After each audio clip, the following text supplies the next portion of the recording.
Hello everyone, कैसे हैं आप सभी लोग। आशा है कि आप लोग बहुत बहुत अच्छे होंगे।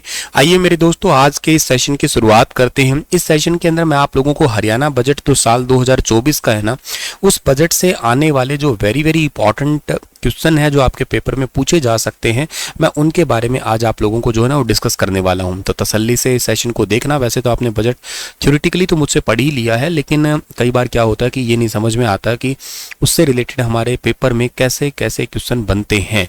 तो उसी के लिए हम लोग जो है ना ये वाली पर्टिकुलर क्लास आज ले रहे हैं। ठीक है, सबसे पहली तो बात आपको ये पता होना चाहिए कि इस बार का हमारा बजट जो है ना वो कब पेश किया गया था। तो इस बार का हमारा बजट पेश किया गया था 23 तारीख को। ठीक है ना, कौन सी 23 तारीख को? 23 फरवरी को। 23 फरवरी साल 2024 को हमारा इस बार का बजट है वो पेश किया गया था। और बजट के आकार में हरियाणा देश में कौन से नंबर पे आता है? तो बजट का आकार है ना उसमें हरियाणा देश में 13वें स्थान पे आता है। बजट का आकार देश में सबसे बड़ा जो बजट है ना वो कौन से देश का है? तो सबसे बड़ा बजट आप मुझसे पूछते हो तो वो है यूपी का, उत्तर प्रदेश का है। उत्तर प्रदेश का लगभग जो है ना 6 लाख करोड़ से भी ज्यादा का है। 6 लाख करोड़ से भी प्लस का ही है, ज्यादा ही है। ठीक है, और दूसरे नंबर पे कौन सा आता है सर? दूसरे नंबर पे आता है राज्य महाराष्ट्र आता है। इसमें दूसरे नंबर पे महाराष्ट्र है। तीसरे नंबर पे कौन सा आता है सर? तीसरे नंबर पे इसमें तमिलनाडु आता है। और चौथे नंबर पे अब बता देता हूँ मैं आपको, वेस्ट बंगाल आता है। और साल 2000 हमारा 24 का 25 का बजट इस बार कितने का था हमारा? तो ये था 1,89,87 6.61 का जो है ना टोटल बजट था। या आप लोग कह सकते हो इसको ऐसे पढ़ने के लिए कि 1,89,000। ठीक है ना, 1,89,876 करोड़। पॉइंट में भी याद करो तो 6 करोड़ टोटल ये हमारा बजट था ये। ठीक है, और ये तो याद रखेंगे, लेकिन हमारा ये बजट है ना पिछली बार से बड़ा होगा। हाँ, पिछली बार से बड़ा है तो कितना परसेंटेज बड़ा होगा? पिछली बार का मतलब क्या सर? पिछली बार का मतलब है 2023-24 का था। इस बार 24-25 का, तो पिछली बार से 11.37% जो है ना वो इंक्रीमेंट में है, बड़ा है। ठीक है, तो पिछली बार का वैसे 1,70,000 करोड़ का था, 1,70,490 करोड़ का था। लेकिन इस बार हमारा बजट है 1,89,876 करोड़ का बजट है हमारा। तो इसको जरूर याद रख लेना आप लोग।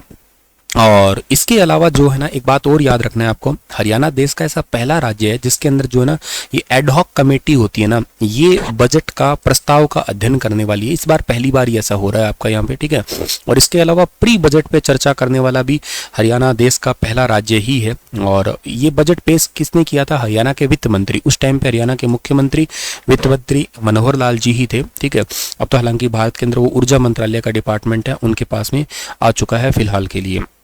और इसके अलावा हरियाणा का पहला बजट कब पेश किया गया था? तो हरियाणा का सबसे पहला बजट है ना वो 1967 में 1967 के अंदर पेश किया गया था।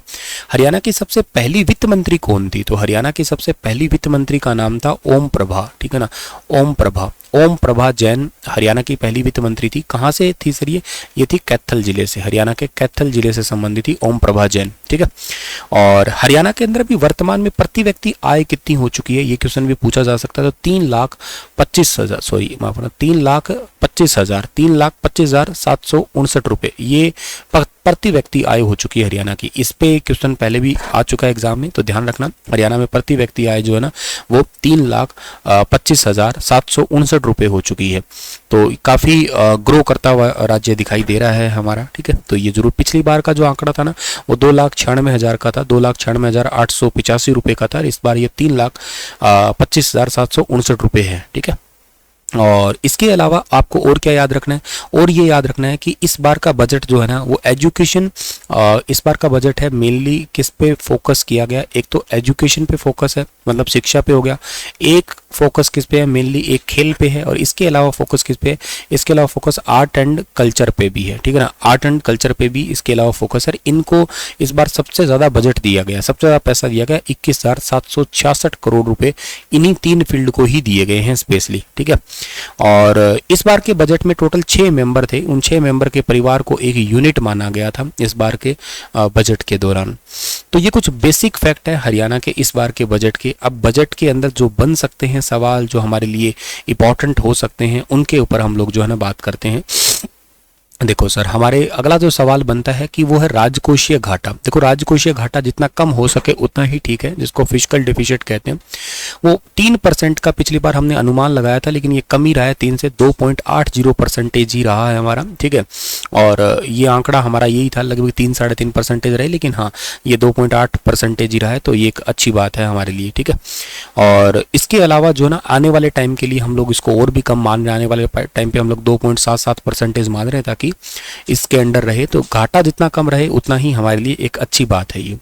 वैसे हमारे भारत के अंदर जो है ना, वो पैसा सबसे ज़्यादा कहाँ से आता है? तो सबसे ज़्यादा पैसा आता है स्टेट के ऑन टैक्सेस जो होते हैं ना, उनसे पैसा आता है सबसे ज़्यादा, टैक्स से पैसा आता है। लगभग पूरे हरियाणा का टैक्सेस 44% या मोटे तौर पे 45% ही मान के चलो आप लोग, इतने परसेंटेज पैसा टैक्स से ही आता है आपका। बाकी और बहुत टाइप के टैक्स है, लेकिन सबसे ज़्यादा ओवरऑल अपने खुद के टैक्स है, ठीक है, उनसे इतना पैसा आता है हरियाणा राज्य के पास में। चलो खैर, आगे बढ़ते हैं। अगला जो सवाल है आपका कि 2023-24 में कृषि उत्पादन के लिए कितने, मतलब कृषि उत्पादन कितना परसेंटेज बढ़ा है? 8.1% जो है ना ये बढ़ा है। और कृषि के लिए टोटल इस बार 6000 से ज़्यादा 6120 करोड़ रुपए जो है ना वो पैसे दिए गए हैं हरियाणा सरकार के द्वारा। मेरी फसल मेरा ब्यौरा पर हर सीजन में लगभग कितने लाख किसान अपनी फसल का ब्यौरा है वो उपलब्ध करवा ही देते हैं? तो मेरी फसल मेरा ब्यौरा पे लगभग हर सीजन में 10 लाख किसान जो है ना अपना डेटा है वो अपडेट कर ही देते हैं, तो ये बात आप याद रख लेना। अच्छा, इसके अलावा अगला सवाल है कि पिछले 3 सालों में हरियाणा सरकार ने एमएसपी पर कितनी फसलें खरीद की है? तो पिछले 3 सालों के अंदर हरियाणा सरकार ने जो है ना एमएसपी पे फसलें खरीदी है, टोटल कितनी? 14 फसलें। एमएसपी का मतलब क्या है सर? एमएसपी का मतलब है मिनिमम सपोर्ट प्राइस। इसके लिए हरियाणा अभी रिसेंटली आज ही का करंट अफेयर आप लोग पढ़ेंगे ना, तो उसके अंदर हरियाणा की जितनी फसलें हैं उन सभी फसलों को हरियाणा सरकार क्या करने वाला है? एमएसपी पे खरीदने वाला है। ऐसी सरकार की ऑलरेडी घोषणा हो चुकी है, तो ये बात आप लोग जरूर याद रखना। 2023-24 के दौरान लवणीय और जल भराव वाले कितने एकड़ जमीन को सुधार करने का टारगेट रखा है?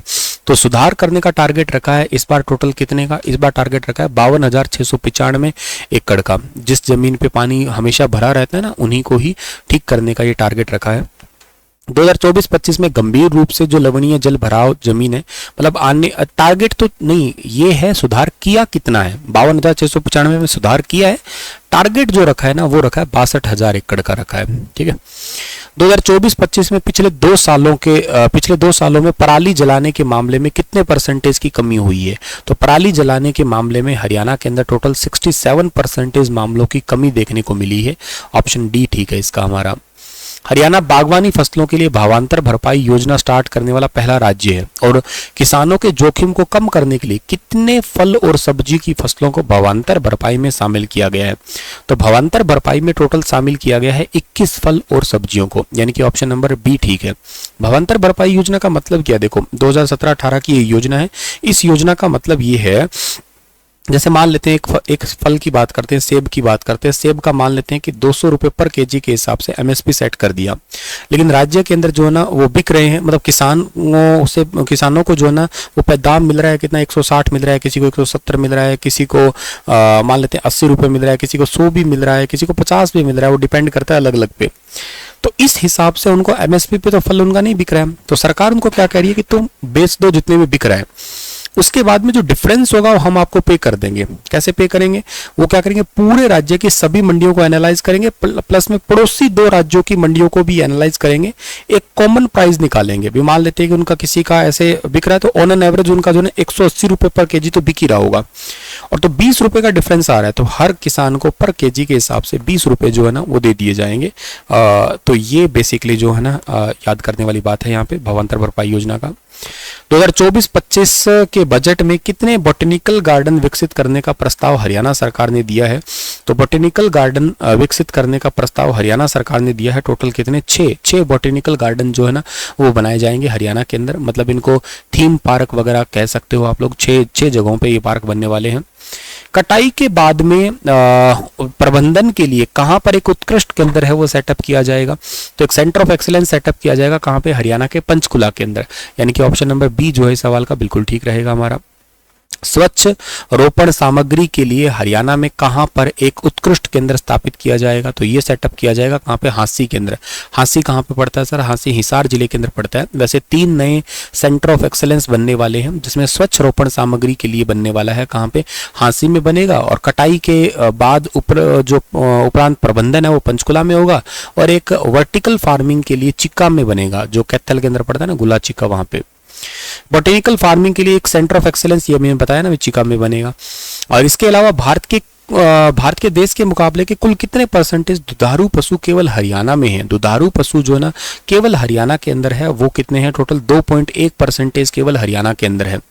और दूध उपलब्ध करवाने के लिए अगर मैं बात करता हूं तो हरियाणा के अंदर जो है ना 1098 ग्राम प्रति व्यक्ति दूध उपलब्धता है हरियाणा की। तो ये पॉइंट भी आप लोग याद कर सकते हैं। अगला सवाल आता है कि राजकीय पशु अस्पताल खोलने का प्रस्ताव हरियाणा ने रखा है। टोटल 8 राजकीय पशु अस्पताल जो है ना हरियाणा राज्य के अंदर खोले जाएंगे, ये ध्यान रखना आप लोग। और इसके अलावा जो है ना 18 नए राजकीय पशु औषधालय भी खोले जाएंगे। 18 नए राजकीय पशु औषधालय भी खोले जाएंगे। और इसके अलावा 4000 एकड़ जमीन के ऊपर ना वो मत्स्य और झींगा पालन के अंतर्गत उनको लाया जाएगा। हरियाणा में कुल कितनी एकड़ जमीन को मत्स्य और झींगा पालन के अंतर्गत लाया जाएगा? 4000 एकड़ में। किस जिले में बौद्धिक रूप से दिव्यांग व्यक्तियों के लिए एक आजीवन देखभाल गृह का निर्माणाधीन है? जो इंटेलेक्चुअल डिसेबल पर्सन है उनके लिए अंडर कंस्ट्रक्शन जो है ना वो कौन सा है? वो अंबाला के अंदर है, यानी कि ऑप्शन नंबर ए ठीक है इसका हमारा। हरियाणा सरकार के द्वारा पिछले साल शुरू की गई दयालु योजना, ये दयालु है ठीक है ना, पिछले साल सरकार की स्टार्ट की गई दयालु योजना में कितने से कितने साल तक की आयु के सदस्य की मृत्यु पर वित्तीय सहायता दी जाती है? तो वित्तीय सहायता दी जाती है टोटल 6 से 60 साल की उम्र वालों को, ठीक है। यानी कि ऑप्शन नंबर हमारे पास में क्या ठीक रहेगा? सी वाला ऑप्शन सही रहेगा। हरियाणा सरकार ने 2024-25 में हर हित स्टोर खोलने का टारगेट रखा है। कितने? टोटल 1000 हर हित स्टोर जो है ना हरियाणा सरकार के द्वारा खोले जाएंगे। हरियाणा अंत्योदय परिवार परिवहन योजना के तहत गरीब परिवारों को हरियाणा रोडवेज की बसों में सालाना कितने किलोमीटर तक फ्री यात्रा का लाभ दिया जाएगा? टोटल 1000 किलोमीटर का फ्री यात्रा का लाभ दिया जाएगा। हरियाणा सूर्योदय योजना इसकी स्टार्ट की गई थी 22 जनवरी 2024 को, और इसके तहत पता क्या चीज़ है? इसके तहत 300 यूनिट का बिजली का बिल जो है ना वो फ्री मिलता है। 300 यूनिट का बिजली का बिल जो है ना वो फ्री मिलता है इसके तहत, तो ये याद रखना आप लोग। और 300 यूनिट मतलब फ्री में बिजली यूज कर सकते हैं अगर सोलर रूफटॉप यूज करते हैं तो। सरकार ने कब ठेकेदार सक्षम युवा योजना स्टार्ट की है? तो ठेकेदार सक्षम युवा योजना जो है ना वो स्टार्ट की है कब? फरवरी 2024 में। सी वाला ऑप्शन सही है इसका हमारा। वन मित्र योजना की शुरुआत कब हुई है? फरवरी 2024 में स्टार्ट हुई है। हरियाणा कौशल रोजगार निगम ने लगभग कितने लाख सक्रिय कर्मियों को अपना रोल दिया है? तो सक्रिय कर्मियों को जो है ना वो दिया है 1.11 लाख को। मुफ्त छात्र परिवहन योजना, मुफ्त है ये ठीक है ना, मुफ्त नहीं है, मुफ्त है ठीक है ना, मतलब फ्री में जैसे स्कूल से 1 किलोमीटर दूर अगर उनका घर है ना तो उनके लिए योजना स्टार्ट की गई है 16 जनवरी 2024 को। करनाल के रतनगढ़ से स्टार्ट की गई है सबसे पहले इसको। हरियाणा में 2024-25 में योगशालाओं सहित कितने हेल्थ एंड वेलनेस सेंटर स्थापित किए जाएंगे? हेल्थ और वेलनेस सेंटर टोटल 500 है वो सेटअप किए जाएंगे हरियाणा में। सी ऑप्शन सही है इसका। हरियाणा के मुख्यमंत्री ने प्रत्येक जिला मुख्यालय पर साझा बाजार की स्थापना करने की घोषणा की है। साझा बाजार जो है ना इसकी स्थापना की घोषणा की है, ये होगा कहाँ पे? पानीपत तीज मेला में।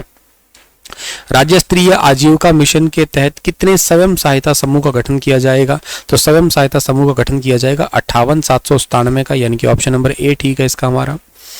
शहीद हुए सैनिकों के परिजनों के लिए दी जाने वाली 50 लाख रुपए की अनुग्रह राशि को बढ़ाकर कितने करोड़ करने का प्रस्ताव रखा है? तो ये अब जो 50 लाख से 1 करोड़, हालांकि पहले 2016 तक ये राशि 20 लाख ही हुआ करती थी, फिर इसको 20 लाख से जो ना बढ़ा के 50 किया, और 50 से सीधा जो ना कर रहे हैं 1 करोड़। इसके बाद में आता है 2024-25 में कितने तालाबों की शुद्ध नवीनीकरण, यानी कि जो उनको मेंटेन करना है प्रॉपर, तो ये कितने तालाब होंगे? टोटल 2494 तालाबों को साफ किया जाएगा। ये क्वेश्चन तो बहुत ज्यादा इंपॉर्टेंट है। हमारा गांव जगमग गांव योजना या मेरा गांव जगमग गांव योजना में टोटल कितने घंटे बिजली आपूर्ति, मतलब 24 घंटे बिजली आपूर्ति होती है कितने कितने गांव में? 5805 गांव हो चुके हैं। हमारा गांव जगमग गांव योजना जुलाई 2015 को कुरुक्षेत्र के दयालपुरा से स्टार्ट की गई थी। भारत हैवी इलेक्ट्रिकल लिमिटेड के द्वारा 6900 करोड़ रुपए की लागत से बनने वाले थर्मल पावर प्लांट का निर्माण हरियाणा के किस जिले में हो रहा है? तो हरियाणा के अंदर थर्मल पावर प्लांट का निर्माण हो रहा है, कहां पे? वो हो रहा है यमुनानगर के अंदर। ऑप्शन नंबर बी इस सवाल का ठीक है। हरियाणा में सोलर पंप लगाने का टारगेट कितना रखा है? टोटल 70,000 सोलर पंप का टारगेट लगाने का टारगेट रखा है हरियाणा में। और इसके बाद में हरियाणा के किस जिले में हेली हब, जहां पे हेलीकॉप्टर उतर सकता है, हेलीकॉप्टर की सर्विसिंग हो सकती है, ये कहां पे? ये गुरुग्राम के अंदर, यानी कि ऑप्शन नंबर बी ठीक है इसका। हरियाणा का पहला ग्रेन एटीएम भी यहीं पे, अनाज एटीएम भी गुरुग्राम में ही लगा था। नरेंद्र मोदी के द्वारा ज्योतिसर अनुभव केंद्र का उद्घाटन कब किया गया? तो ज्योतिसर अनुभव केंद्र का उद्घाटन किया गया हरियाणा में 16 जनवरी 2024 को। जनवरी 2024 तक कितने से अधिक गांवों का ड्रोन आधारित मैपिंग सर्वेक्षण पूरा हो चुका है? तो ड्रोन आधारित मैपिंग सर्वेक्षण पूरा हो चुका है 6000 का, यानी कि ऑप्शन नंबर सी इसका ठीक है हमारा। ई पोर्टल सिस्टम के स्थान पर हरियाणा में भू विज्ञान सूचना प्रणाली पोर्टल नामक एक नया पोर्टल स्टार्ट किया गया। ये पोर्टल कब स्टार्ट किया गया? दिसंबर 2023 के अंदर। Geological information system portal for palace of E portal, मतलब ई पोर्टल की जगह पे नया पोर्टल है ये। आजादी के अमृत महोत्सव में हरियाणा राज्य ने तीसरा स्थान लिया था। मीडिया की जो पेंशन पहले मिलती थी कितनी? 10,000, उनको बढ़ा के कर दी 15,000 रुपए कर दी है अभी, ठीक है। 2023 में कितने परसेंटेज के साथ दुनिया में तेजी से बढ़ती हुई अर्थव्यवस्था है? वो है 6.7%। जीएसडीपी जो है ना, इसमें हिस्सेदारी में 2023-24 में कितने परसेंटेज रहने का अनुमान है? 3.7% का। 2023-24 में कितने परसेंटेज वृद्धि का अनुमान है इस बार हमारा? तो 8%, मतलब 8% के साथ में हम ग्रो कर रहे हैं। प्राइमरी, सेकेंडरी और टर्सरी सेक्टर में कितना परसेंटेज बढ़ेगा? तो प्राइमरी में 8.6% बढ़ेगा और सेकेंडरी में बढ़ेगा यहाँ पे आप लोगों का जो है ना 6.3, और टर्सरी में बढ़ेगा सबसे ज्यादा सर्विस सेक्टर जिसको बोलते हैं 13.8। चलो जी, इतने ही थे आज के हमारे लिए ये वाले क्वेश्चन। तो सीधा सा सवाल है, मतलब आपके पेपर पर्सपेक्टिव वेरी इंपॉर्टेंट है, इसको देख लेना। इनका पीडीएफ लास्ट बैच में मिल जाएगा आपको स्टार IQ एप्लीकेशन पे। Thank you so much.